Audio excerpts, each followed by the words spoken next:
Hello, this is Maureen White with South Carolina Legal Services, here for our fifth installment for National Consumer Protection Week on the subject of bankruptcy. And today's discussion is going to be on the courtroom experience.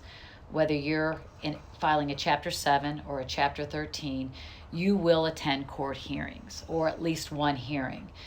And you're going to be apprehensive, or terrified, or scared, or maybe happy to finally be going into the courtroom.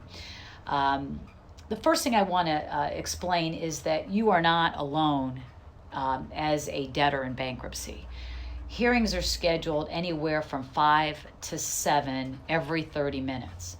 The people in the courtroom are people just like you. They didn't think this was going to be something that they had to do. They didn't anticipate the tragedies that may have brought them there or the circumstances that brought them there. But they're all there because of the need to file bankruptcy. Something has happened that has caused them to find themselves unable to cope with debt. So when you look around that courtroom, know that you are surrounded by peers that are feeling just as scared and apprehensive as you are and who have gone through the same experience and who simply seek the fresh start so that they can resume their lives. The first hearing that you will go to in all chapters, whether it's a 7 or a 13, is called the 341 hearing or the first meeting of creditors. Seldom, if ever, does a creditor show up. But that's the first thing that debtors worry about is, am I going to have to face my creditors? Are they going to question me? And no, well, yes and no. You will probably not see a creditor there. Sometimes a creditor shows up with a question or two, such as, is that car still insured? But rarely does it happen, probably in less than 1% of the cases. So the real purpose to be there is to talk to the trustee. They have a list of questions. The questions for you would be the same as the questions for the person sitting next to you. They're all the same. They're going to ask you about your earnings, how much cash is in your pocket, whether you're holding a winning lottery tickets, have you filed all your tax returns, have you given anything away, do you need to change anything so that he understands you're going to change things. He'll talk about a business if you had a small business. And then at the end of all that, he's either going to say asset case or no asset case.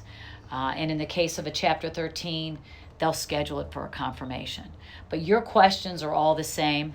Most attorneys let their clients know what these questions are going to be so you can be prepared, and not that you want to rehearse them, but you can be sure you didn't forget something. Like if they say, did you own real estate? You may forget that a cemetery plot is real estate, but you heard another debtor say that. That allows you to tell the court, oops, I forgot to talk about my cemetery plot.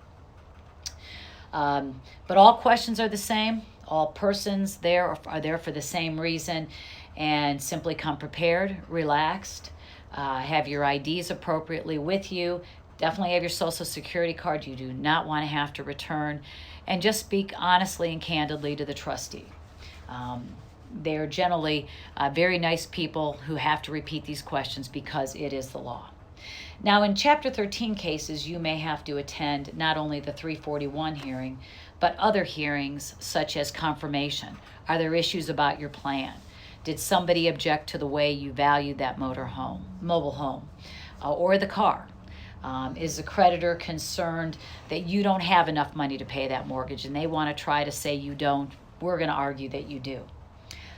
Or throughout the life of the plan, you may need a new car. We want to ask the court to allow us to incur debt.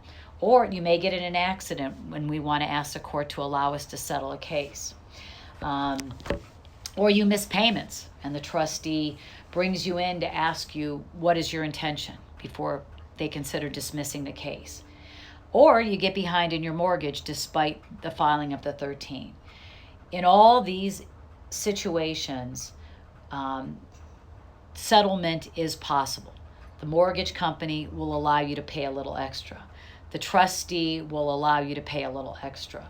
The valuation will allow you to go back to the drawing board and maybe alter your valuation a little bit. The hearings are never the end of it in a Chapter 13. You can always modify that plan. You may modify it 4 times before you get it right. So it's never the end. There's always the opportunity to try to work together. So my advice to you is don't be afraid of the courtroom. It's part of our justice system. That is a very important part of our justice system to help persons that find themselves in overwhelming debt, unable to get out of that quicksand, unable to get on with their lives.